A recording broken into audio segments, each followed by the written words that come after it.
மீண்டும் ஒரு முறை அரியலூர் மாவட்ட தேர்தலுக்கு சார்பாக நன்றியும் தெரிவித்துக் கொண்டோம். அவருக்கு உறுதுணையாக இருந்த அத்தனை ஒன்றிய கழக நிர்வாகிகளுக்கும் மாவட்ட கழக நிர்வாகிகளுக்கும் பேரூராட்சி நகராட்சி கிளைக்கழகம் ஊராட்சி தொண்டர்களுக்கும் மகளிர்களுக்கும் எங்களுக்கு பாதுகாப்பு கொடுத்த காவல்துறை அதிகாரிகளுக்கும் பத்திரிகை நண்பர்களுக்கும் அரியலூர் மாவட்ட தேமுதிக சார்பாக நன்றி சொல்லி விடைபெறுகின்றேன். நன்றி, வணக்கம். அடுத்தபடியாக நம்ம ஆவலுடன் எதிர்பார்த்துக் கொண்டிருக்கின்ற புரட்சி கலைஞரின் நம்பிக்கை நட்சத்திரம் கழகத்தின் வீர நாச்சியார், கழகத்தின் பொதுச் செயலாளர் அன்னையாருடைய அன்பு தந்தையும் கழக இளைஞரணி செயலாளரும் முன்னாள் சட்டமன்ற உறுப்பினரும் அண்ணன் கு நல்லதம்பி அவர்கள் இப்ப மிக சிறப்பான ஒரு சிறப்பு உரை ஆற்றுவார். இந்த நேரத்தில் தெரிவித்துக் கொள்கின்றேன். நன்றி, வணக்கம்.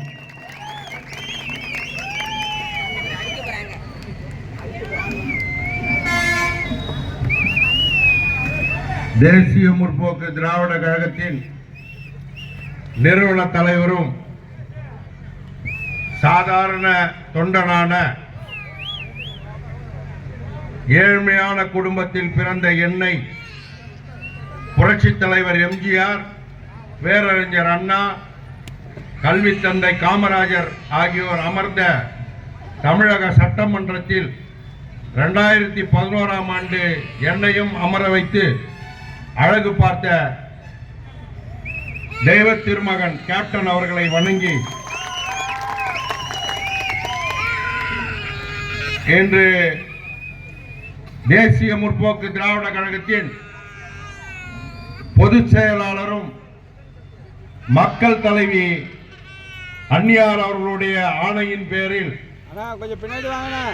கழகத்தின் முப்பெரும் விழா என்ற தலைப்பில் இன்று மாபெரும் தமிழகம் முழுவதும் இன்றைக்கு அனைத்து மாவட்டங்களிலும் முப்பெரும் விழா பொதுக்கூட்டமும் ஏழை எளிய மக்களுக்கு நல உதவிகளையும் அதே போன்று தெய்வ திரு கேப்டன் அவர்களுக்கு பத்மபூஷன் விருது வழங்கிய மத்திய அரசுக்கு நன்றி தெரிவித்தும் அதே போன்று கழகம் 2005இல் தொடங்கி இன்றைய தினம் 20 ஆண்டுகள் ஆகின்றன. அதை முன்னிட்டும் முப்பெரும் விழாவாக இன்று காலை முதல் இந்த நேரம் வரை கிட்டத்தட்ட 3 சட்டமன்ற தொகுதிகள் அரியலூர், செந்துறை, ஆண்டிமடம் ஆகிய 3 சட்டமன்ற தொகுதிகளிலும் இன்று காலை முதல் ஆங்காங்கே கிராமங்கள் தோறும் கொடியேற்று விழாவும் அதே போன்று அன்னதானமும் மேட்டி சேலையும் நோட்டு புத்தகங்களையும் வழங்கி சிறப்பான முறையில் இந்த அரியலூர் மாவட்டத்தை வழிநடத்தி இந்த கூட்டத்தை தலைமையேற்றி நடத்தி கொண்டிருக்கும் தலைவர் அவர்கள் சுட்டு விரலை காட்டி ஜெயவேல் என்று சொன்னால் செய்து காட்டும் வல்லமை படைத்த கேப்டனின் அன்பு தம்பி கேப்டன் அவர்களால் அன்போடு செல்லமாக அழைக்கப்படும் அமைதி புயல் ஜெயவேல் வருகை தந்திருக்கும் எங்களை எல்லாம் வருக வருக என வரவேற்று சிறப்பான முறையில் வரவேற்பளித்து அமர்ந்திருக்கும் அரியலூர் தெற்கு ஒன்றிய கழக செயலாளர் அன்பிற்கினிய சசிகுமார் அவர்களே, அதே போன்று இந்த நிகழ்ச்சிக்கு வருகை தந்து நல்லதொரு கருத்துக்களை வழங்கி அமர்ந்திருக்கும் மாவட்ட கழக அவைத்தலைவர் வேல்முருகன் அவர்களே, பொருளாளர் சக்திவேல் அவர்களே, தேவசகாமணி அவர்களே, சக்தி பாண்டி அவர்களே, புல்லட் ரவி அவர்களே, தேன்மொழி அவர்களே, ஆனந்தன் அவர்களே, ஜேக்கப் அவர்களே, ஜெயவேல் அவர்களே, மோகன்தாஸ் அவர்களே, கருப்பையா அவர்களே, இளங்கோவன் அவர்களே, முத்தமிழ் செல்வன் அவர்களே, முத்தமிழ் செல்வன் அவர்களே, அன்பிற்கினிய அரியலூர் நகர கழக செயலாளர் மன்றகால நண்பர் தாமஸ் ஏசுதாஸ் அவர்களே, கே எஸ் ரவி அவர்களே, அரியலூர் தெற்கு ஒன்றிய கழக நிர்வாகிகள் செந்தில்குமார் அவர்களே, சாமிதுரை அவர்களே, கோவிந்தராஜ் அவர்களே, ராமச்சந்திரன் அவர்களே, ஐயாதுரை அவர்களே, செல்வராணி அவர்களே, பழனிசாமி அவர்களே, சாமிநாதன் அவர்களே, ஜெயசங்கர் அவர்களே, சின்னதுரை அவர்களே, ராஜ்குமார் அவர்களே, ஜெகதீசன் அவர்களே, அறிவழகன் முருகானந்தம் அவர்களே, முத்து செல்வராஜ் அவர்களே, செந்தில்குமார் குமாரதேவன் அவர்களே, ரவிச்சந்திரன் வேல்முருகன் அவர்களே, ராஜேந்திரன், சின்னப்பாண்டு முனியசாமி, சின்னப்பன் ஆரோக்கியசாமி அவர்களே, இன்னும் பேரை படிச்சீங்கன்னா போல ஒரு நாள் ஆயிடும். அதனால எல்லாருமே கேப்டனுடைய அன்பு தம்பிகள் தான், அதுல மாற்று கருத்தே கிடையாது. கேப்டன் சொல்லுவாரு, எல்லாருக்கும் நீ இளைஞரணி செயலாளர், ஜெயவேலு மாவட்ட செயலாளர், அவைத்தலைவர் வேல்முருகன், இந்த மாதிரி சக்திவேல் பொருளாளர், ஒன்றிய செயலாளர் அவருன்னுவாங்க. ஆனா எல்லாருடைய பெரிய பதவி ஒண்ணு இருக்குதுடா அப்படின்வாரு. ஒண்ணு கேப்டனுடைய நிறுவன தலைவர், கேப்டனுடைய பதவி. அதுக்கு கடைசியில பெரிய பதவி எதுன்னு கிளை கழக செயலாளர் தான் சொல்லுவாரு. ஏன்னா அவங்க தான் வந்து பட்டி தொட்டி எல்லாம் போயிட்டு இந்த கழக பணியாற்றி கழக கொடி ஏற்றி ஜெயவலன்ல கூட்டுவாங்க. இந்த ஏரியா எங்களை இந்த வாட்டி நல்ல தம்பியை கூட்டணும், அடுத்த வாட்டி பாரசாதியை கூட்டணும்ட்டு ஒவ்வொரு நிகழ்ச்சி கேட்பாங்க. ஏன்னா கிளை கழக செயலாளருக்கு இந்த கூட்டத்தின் வாயிலாக மீண்டும் ஒரு முறை நன்றியை தெரிவிச்சுக்கிறார். அதே நேரத்தில் தலைவர் சொல்லுவாரு, பெண்கள் வந்து மிகவும் சக்தி வாய்ந்தவர்கள், தாய் குலத்தை வந்து பெரிதும் மதிக்கக்கூடிய தலைவர் நம்முடைய தலைவர். தாய் குலத்துக்கும் இந்த கூட்டத்தின் வாயிலாக நன்றியை தெரிவிச்சுக்கிறார். அதே போல இந்த பகுதியினுடைய வியாபார பெருமக்களுக்கும் இந்த கூட்டத்தில் தலைவர் புகழை பற்றி என்ன சொல்கிறார்கள், என்ன செய்கிறார்கள், என்ன பேசுகிறார்கள் என்று கேட்டு வருகை தந்திருக்கும் தாய்மார்களுக்கும் கழக தோழர்களுக்கும் வியாபார பெருமக்களுக்கும் இளைஞர்களுக்கும் மேடையில் அமர்ந்திருக்கும் அத்துணை நிர்வாகிகளுக்கும் முதற்கண் நன்றியையும் வணக்கத்தையும் தெரிவித்துக் கொண்டு, இன்னைக்கு சொல்ல போனா இந்த தேசிய முற்போக்கு திராவிட கழகம் தொடங்கினது எதுக்காகன்னு சொன்னா, நாங்க வந்து ஒரு அரசியல் கட்சி தொடங்கிட்டோம், ஒரு பிறந்தநாள் கொண்டாட போறோம், ஒரு மாநாடு நடத்த போறோம், இங்க கலெக்ஷன் பண்ண அங்க கலெக்ஷன் பண்ணணும்னு கிடையாது. இந்த இயக்கம் மக்களுக்காகவே தொடங்கப்பட்ட இயக்கம். 2005ஆம் ஆண்டு செப்டம்பர் 14ஆம் தேதி இதே நாள் தோப்பூர் மதுரை மாநகரத்தில் தோப்பூர் திருநகரில் பல லட்சம் மக்களால் திரட்டப்பட்டு மேடையிலே அறிவிக்கப்பட்ட கட்சி தான் தேசிய முற்போக்கு திராவிட கழகம்.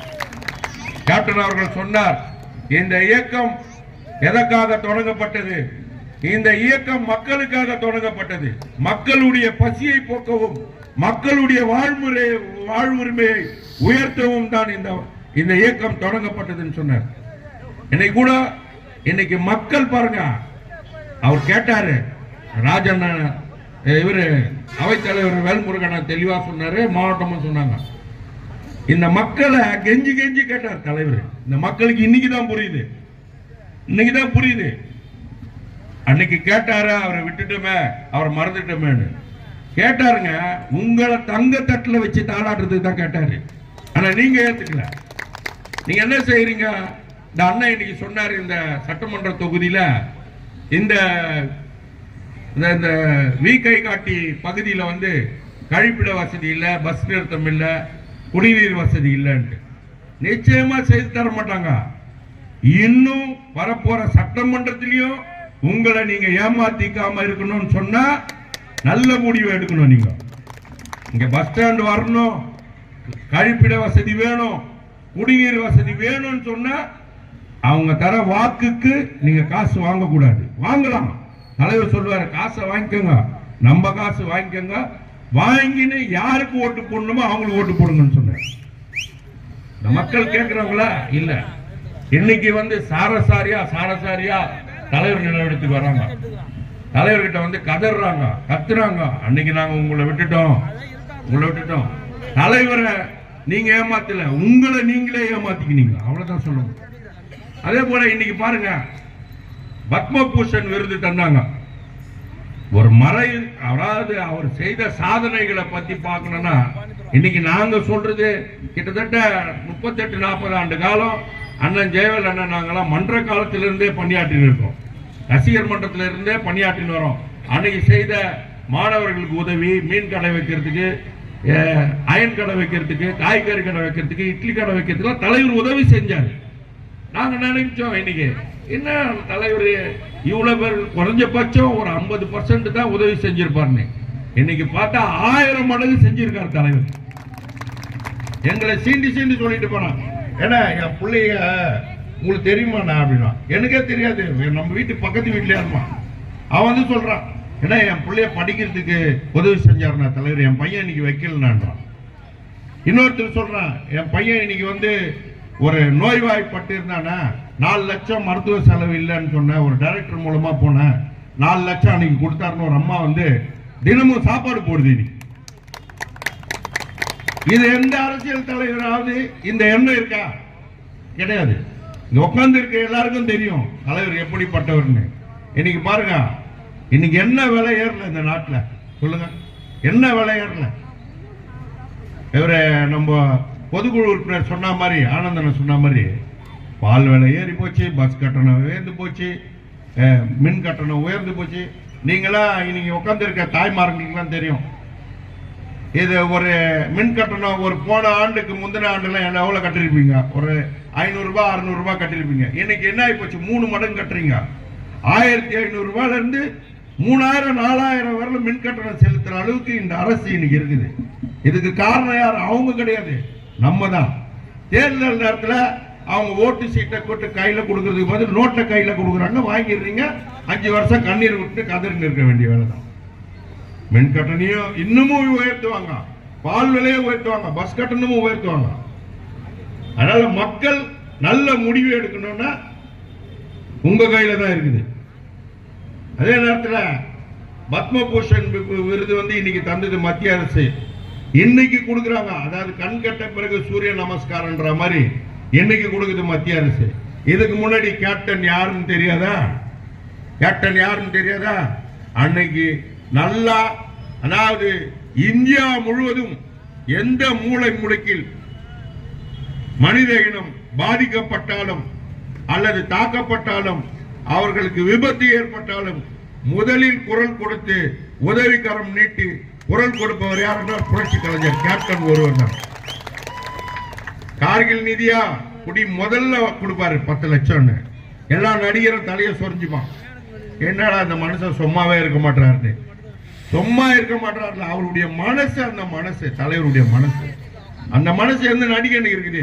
இன்னைக்கு கோடி கோடியா வாங்குறாங்க, கொடுக்க மனசு வருதா? இல்ல. ஏன்னா தலைவரை போல மனசு கிடையாது. அதே மாதிரி இன்னைக்கு பாத்தீங்கன்னா இன்னைக்கு ஆண்டு கொண்டு இருக்க இந்த அரசு தமிழக சென்னையில வந்து ஒரு போன மாசத்துல வந்து 40 கோடி செலவுல அந்த செயின்ட் ஜார்ஜ் கோட்டையை சுத்தி ஒரு கார் பந்தயம் வச்சாங்க. இந்த இளைய முதல்வர் ஒருத்தர் இருக்கார், முதல்வர் ஆக போறாரு, அவர் நடத்துறாரு இந்த கார் பந்தயம்.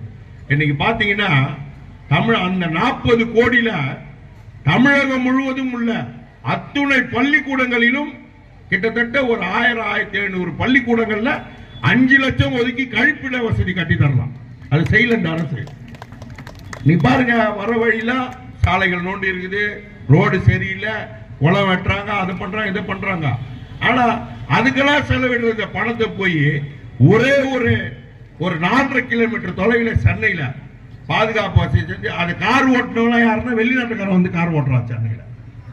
அதுவும் தமிழனுக்கும் இல்ல தமிழ்நாட்டை சேர்ந்தவனுக்கும் அதுல வாய்ப்பு கிடையாது. அந்த வேலை ஒரு பக்கம். இரண்டாவது வந்து மதுபான கடைகள். நாங்கள் ஆட்சிக்கு வந்தவுடன் மதுபான கடையை மூடுவோம் சொல்லிட்டு இன்னைக்கு இருக்கிறார் பாருங்க முதலமைச்சர், பொம்மை முதலமைச்சர், அன்பிற்கினிய அண்ணன் மு க ஸ்டாலின் அவர்கள். அவர் வீட்டு வாசப்படியில கருப்பு சட்டையை போட்டுக்கிட்டு கையில ஒரு தட்டியை வச்சுக்கிட்டாரு. நாங்கள் ஆட்சிக்கு வந்தவுடன் முதல் கையெழுத்து மதுக்கடைகள் மூடுவோம் சொல்லிட்டு. அவரு ஒரு 10 அடியில அவருக்கு பக்கத்துல அந்த அக்கா சொர்ணாக்கா இருக்காங்க பாருங்க, கனிமொழி அக்கா, அவங்க ஒரு கூட கையில வச்சுட்டு மதுக்கடைகளை மூடுவோம், தமிழகத்துல தாய்மார்களை தாலியா இருக்கிறதுக்கு நாங்க விட மாட்டோம்னு சொன்னாங்க. ஆனா இன்னைக்கு தமிழகத்துல முழுவதும் தாலியா அறுக்கப்பட்டு இருக்குதுன்னா இந்த திராவிட முன்னேற்ற கழக ஆட்சியில தான். இதெல்லாம் நீங்க புரிஞ்சுக்கணும். மக்கள் எங்க ஏத்துக்கிறீங்க? இதுதான் கேப்டன் படிச்சு சொன்னாரு. வாக்களிக்கும் போது அதாவது 100 மீட்டர் இடைவெளியில ஒரு கோடு போட்டு வச்சிருப்பான் வாக்குச்சீட்டு எடுத்துன்னு போறப்ப. அந்த எண்ணம் அது வரலும் போவாங்க, போயிட்டு அங்க வரலும் போயிருப்பாங்க, யாருக்கு போடலாம் யாருக்கு போடலாம் யாருக்கு போடலாம். அவங்க தான் காசு கொடுத்துட்டாங்களே, கையை நீட்டி சத்தியம் வாங்கிட்டாங்களே, அவங்களுக்கு தானே போடுவீங்க. போட்டுட்டு 5 வருஷம் வரல தலையில கை வச்சு நிற்க வேண்டியது தான் மக்களுடைய வேலை. அதே போல வந்து இன்னைக்கு பாத்தீங்கன்னா தலைவருடைய நினைவிடத்துக்கு அண்ணன் சொன்னாரு, இருக்கிற நிர்வாகிகள் சொன்னாங்க, தினமும் அனைத்து சமூகத்தினரும் வராங்க, இந்து முஸ்லீம் கிறிஸ்தவர்கள் அனைவரும் வராங்க. அதாவது வந்து நான் இருந்தா கூட ஒரு அரசு இடத்துல தான் என்ன புதைக்க முடியும். நம்ம தலைவர் பாருங்க எப்படிப்பட்ட உண்மை தலைவர்னு சொல்லிட்டு சொந்த பணத்துல இடம் வாங்கின இடத்துலயே அவர் அடக்கம் செஞ்சாச்சு. இன்னைக்கு நம்ம எந்த நேரமும் வரலாம். தேவலண்ண கிட்ட சொல்லிட்டு அண்ணா ஒரு 100 பேர் வராங்கண்ணா, இந்த மாதிரி 9 மணிக்கு தலைவர் நினைவிடத்தை பார்க்கணும்னா நம்ம போய் 9 மணிக்கு பார்க்கலாம். இதே அவங்க கிட்ட நம்ம இடத்த கேட்டுட்டு அந்த இடத்துல தலைவரை பதிச்சுட்டு நம்ம காத்து நின்று வச்சுங்க, இன்னைக்கு சனிக்கிழமை பார்க்க கூடாது, ஞாயிற்றுக்கிழமை பார்க்க கூடாது, 6 மணிக்கு தான் டைம்னு சொல்லுவாங்க. அந்த வேலை தலைவருக்கு நம்மளுக்கு வைக்கல. தலைவர் எந்த நேரமும் வந்து என்னை தரிசிக்கலாம், நான் உங்களுக்காக துணையோடு இருப்பேன்னு சொல்லிட்டு தலைவர் இன்றளவும் செஞ்சுன்னு இருக்காரு. அதே போல பாருங்க, இன்னைக்கு அண்ணா சமாதி, கலைஞர் சமாதி, எம்ஜிஆர் சமாதிக்கு போறாங்க கூட்டம். அதே மாதிரி கலைஞர் சமாதியை பார்த்தீங்கன்னா பார்த்திருப்பீங்க யூடியூப்ல எல்லாம். என்னமா ஒரு பெரிய பெரிய டைல்ஸுங்களை ஒட்டி மின்னக்கூடிய அளவுல லைட்டுகளை போட்டு என்ன வசதி பண்ணி வச்சிருக்காங்க. இது மக்களுக்கு செய்யுங்க. அதே மாதிரி எங்க கேப்டனுக்கு நாம நினைவிடம் அமைச்சிருக்கோம். அந்த இடத்துக்கு நம்ம பல முறை மனு கொடுக்கிறோம். அண்ணா இப்ப சொன்ன மாதிரி இந்த கழிப்பிட வசதி இல்ல, இங்க வீக்கை காட்டில குடிநீர் வசதி இல்ல, பஸ் ஸ்டாண்ட் இல்லன்னு. அதே மாதிரி நம்ம தலைவரின் நினைவிடத்துக்கு நாங்க பல முறை மனு கொடுக்கிறோம் கலெக்டர் கிட்ட, கமிஷனர் கிட்ட. ஆனா இன்னைக்கு வரலாம் பதில் இல்ல. பல லட்சக்கணக்கான மக்கள் வராங்க போறாங்க, அவங்களுக்காக நீங்க இதை செஞ்சு கொடுங்க அப்படின்னு சொல்ற அதை செய்ய மாட்டாங்க. ஆனா பாத்தீங்கன்னா கலைஞர் சமாதி இரவு நேரத்தில் மின் விளக்குகளால் அலங்கரிக்கப்பட்டு மின்னி கொண்டிருக்கிறது. உங்க சொந்த பணத்தில் செய்யுங்க, சொந்த பணத்தில் செய்யுங்க. எதுக்கு மக்களுடைய வரி பணத்தில் செய்றீங்க? அதனால மக்களே நீங்க வந்து புரிஞ்சுக்கின்னு செய்யணும். அதே நேரத்தில் வந்து இன்னைக்கு நம்ம தலைவர் ஒரு ஆட்சியே இல்லாம, அதிகாரமே இல்லாம தாய்மார்களுக்கு பல்வேறு உதவிகளை வழங்கியிருக்காரு. அதே போல கணினி மையங்கள் திறந்திருக்காரு. அதே போல இந்த குழந்தைகள் வருங்காலங்களில் குழந்தைகளை வந்து பெண் குழந்தைகள் பிறந்தா, இந்த தர்மபுரி கிருஷ்ணகிரி பக்கம் பாத்தீங்கன்னா பெண் சிசுக்கள் பிறந்தா அதுங்களை வந்து பழி வாங்கிடுவாங்க. அந்த குழந்தைகளை காப்பதற்காக அவர்களுக்கு ஒரு கிட்டத்தட்ட ஒரு 100 குழந்தைகளுக்கு வந்து தத்தெடுத்து அந்த குழந்தைகளுக்கு காப்பீடு வசதி செய்து தந்து அது 18 வயது ஆகும் காலகட்டத்தில் 2 லட்சம் ரூபாய் பெறக்கூடிய அளவுக்கு உதவியை பெற்று தந்தவர் தான் நம்முடைய தலைவர் கேப்டன் அவர். ஏன்னா சொல்லிக்கினே இருக்கலாம், சொல்லிக்கினே போலாம் தலைவரை பத்தி. இன்னைக்கு இந்த ஏரியால, இந்த அரியலூர் மாவட்டம் முழுவதும் நான் காலையில கூட போயிட்டு வரப்போ ஒரு சில ஏரியால சொல்றாங்க, எங்க வீடுக்கு பிரச்சனைங்க, 100 நாள் பிரச்சனைங்க. 100 நாள் வேலை வாய்ப்பு முறையா எல்லாருக்கும் கிடைக்குதா? இதெல்லாம் நீங்க கேட்க முடியுதா? ஏன் முடியல? சொல்லுங்க, ஏன் முடியல?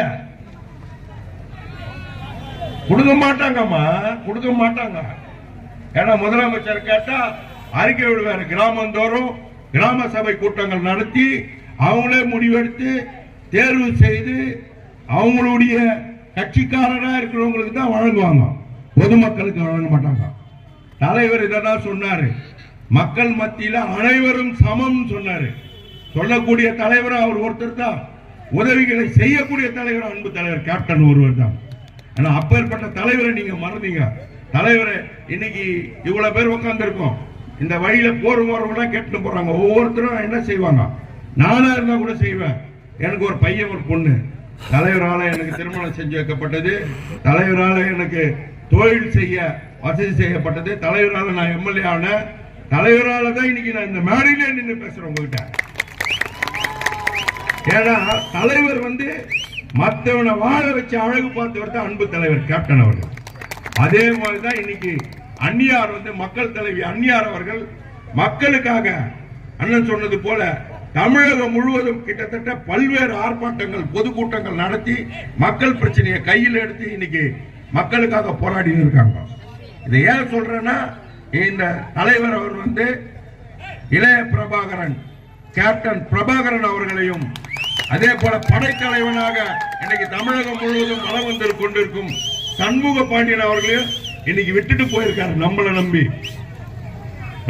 விட்டுட்டு போயிருக்காரு. நம்மளா கரம் கொடுத்து அந்நியார் அவர்களையும் இளைய கேப்டன் பிரபாகரன் அவர்களையும் சண்முக பாண்டியனுக்கும் நாம் துணை நிற்க வேண்டும் என்பதை இந்த கூட்டத்தில் உங்கள் வாயிலாக கேட்டுக்கொள்கிறேன். அதே நேரத்தில் இன்னைக்கு பாருங்க, இன்னைக்கு எவ்வளவு பிரச்சனை நாட்டில், எண்ணில் அடங்கா பிரச்சனை. சென்னையில மட்டும் கிடையாது, தமிழகம் முழுவதும் பிரச்சனை.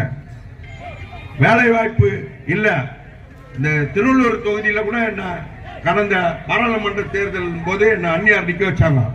ஒவ்வொரு கிராமத்திலையும் நான் ஓட்டு கேட்டு போறப்ப பார்த்தா கையை காட்டுவாங்க அப்படி, ஆனா வாயை திறந்து பேச மாட்டாங்க. ஏன்னு கேட்டா அவன் நம்ம ஊருக்காரனே இல்ல. மனிதனை நம்ம ஏத்துக்கிறோம், மனிதனை நம்ம மதிக்கிறோம். உள்ள வடநாட்டுக்காரனுக்கு தாங்க தமிழ்நாட்டுல வேலையா இருக்குது. தமிழ்நாட்டில் இருக்கிறவனுக்கு தமிழ்நாட்டில் வேலை இல்லை. அண்ணன் சொன்ன மாதிரி இங்க கம்பெனிக்கு இடம் கொடுக்குறோம். அவன் வந்து என்ன செய்யறான், இடம் நிலத்தை வாங்குற வரலாம் நம்ம கிட்ட பேசின்னு இருக்கான். நான் உங்களுக்காக எல்லாம் செய்வேன், ஃபேக்டரி ஆரம்பிச்ச பிறகு உங்களை காப்பாற்றுவோம், உங்களுக்கு எல்லாம் செய்வேன்னு. ஆனா ஃபேக்டரி வந்துட்ட பிறகு நம்மளை மறந்துடுவான், ஆட்சியாளருக்கு கொடுத்துருவான், ஆட்சியாளருக்கு உதவி செஞ்சிருவான். அதே போலதான் இன்னைக்கு தமிழகம் முழுவதும் நல உதவிகளையும் வழங்கி வேட்டி சேலை மற்றும் நோட்டு புத்தகங்கள் நல உதவிகள் வழங்கி அந்நியார் அவர்கள் பொதுக்கூட்டம் நடத்தி ஏழை எளிய மக்களுக்கு வழங்க வேண்டும் என்று இன்றைக்கு உத்தரவிட்டுள்ளார். அதன் அடிப்படையில் இன்றைய தினம் இங்கு ஒரு மாபெரும் பொதுக்கூட்ட ஏற்பாடை செய்து மக்கள் பணிக்காக உதவிகளை வழங்கி சிறப்பித்துக் கொண்டிருக்கிறோம். அதே நேரத்தில் வந்து இந்த சிவகங்கை மாவட்டத்தில் ஒரு அமைச்சர் இருக்காரு, சொல்லிக்கினே இருக்கலாம். நான் இடையில மக்களுக்கு தொல்லை கொடுக்கறத நம்ம கண்டு ஆராய்ச்சி இதை சொல்லணும். அவர் சொல்றாரு, இன்னைக்கு இன்னொரு நடிகர் ஒருத்தர் கட்சி ஆரம்பிக்கிறாரு. பேர் சொல்ல நான் விரும்பல, நம்ம சொல்லி நம்ம பேரை கத்துக்கூடாது. அவர் கட்சி ஆரம்பிக்கிறாருன்னா வாழ்த்துக்கள் வரட்டும். அவரும் நம்ம தலைவர் மாதிரி ஒரு பெரிய ஆளா வரணும்னு சொல்லிட்டு இந்த மேடையில் வாழ்த்து தெரிவிச்சு, அதே நேரத்தில் அந்த பெரிய கருப்பன் அமைச்சர் என்ன சொல்றாரு, ஒரு பெரிய ஸ்டார்னு சொன்னா ரஜினிகாந்த் மட்டும்தாங்க. 2011 ஞாபகம் இருக்கட்டும், திமுக எந்த இடத்துக்கு போச்சு, தேமுதிக வளர்த்து யோசிக்கணும், யோசிக்க வச்சோம். அன்னைக்கு தலைவர் முடிவு எடுத்தார். புரட்சி தலைவி அம்மா அவர்களை முதலமைச்சராக்கினார் 2011. எதிர்கட்சி தலைவரா கம்பீரமா வந்து உட்கார்ந்தார் தலைவர். எந்த இடத்துக்கு போனீங்க, 3வது இடத்துக்கு போனீங்க. எதிர்கட்சி என்ற அந்தஸ்து கூட திமுக அன்னைக்கு கிடையாது. 2011 சொன்னார் பாருங்க வேல்முருகன், சட்டமன்றத்தில் தலைவர் குரல் கொடுத்தாரு. சட்டம் மக்கள் தேர்ந்தெடுத்த அந்த பதவி எடுத்துன்னு போயிட்டு அவர் குரல் கொடுத்தது எதுக்காக, எனக்கோ அல்லது ஜெயவேலனுக்கோ இல்ல நம்ம கட்சி தொண்டர்களுக்கோ ஏசி ரூம் வேணும், எங்கங்க ஒரு மாவட்டத்திலேயே எங்களுக்கு 10 ஏக்கர் நிலம் வேணும்னு சொல்லி கேப்டன் கேட்கல. பஸ் கட்டணத்தை குறைங்க, பால் விலையை குறைங்க, மக்கள் தலையை சுமத்தாதீங்க, மின்கட்டணத்தை குறைங்கன்னு சொல்லி தான் குரல் கொடுத்தாரு. தவிர அவர் ஒன்றையும் என்னுடைய கட்சியை நடத்துறதுக்கு எங்களுக்கு நிதி கொடுங்க, நாங்க கொள்ள அடிக்கணும், ஏசி ரூம்ல தங்கணும்னு தலைவர் சொல்லல. மக்களுக்காக வாழ்ந்த ஒரே தலைவர் அன்பு தலைவர் கேப்டன். அன்னைக்கே வந்து இந்திய நாட்டின் சிறந்த குடிமகன் விருதை பெற்றவர் அன்பு தலைவர் கேப்டன் அவர்கள். இன்னைக்கு மறைந்தாலும் ஒவ்வொரு நிறுவனமும் இன்னைக்கு கூப்பிட்டு கேப்டனை விருது கொடுக்குறாங்க. அந்நியார் கூப்பிட்டு, அந்நியாருக்கு இன்னைக்கு நேரம் கிடைக்கல. இன்னைக்கு கூட தலைவருடைய சிலையை பிரதிஷ்டை பண்ணி பாதி சிலையை சரி பண்ணி வச்சாங்க, அதே மாதிரி முழு சிலையை திறந்து வச்சாங்க. நம்மளுடைய கேப்டன் கட்சி அலுவலகத்துக்கு இன்னைக்கு கேப்டன் ஆலயம் சொல்லிட்டு பேரை வச்சுட்டாங்க அந்நியாரு. இன்னைக்கு நம்ம சொல்லிட்டு போலாம், தாராளமா எங்க போறேன், கேப்டன் ஆலயத்துக்கு போறேன்னு சொல்லிட்டு போலாம். அந்த உரிமையை நம்மளுக்கு தந்துட்டாங்க. அதே நேரத்தில் பாத்தீங்கன்னா இன்னைக்கு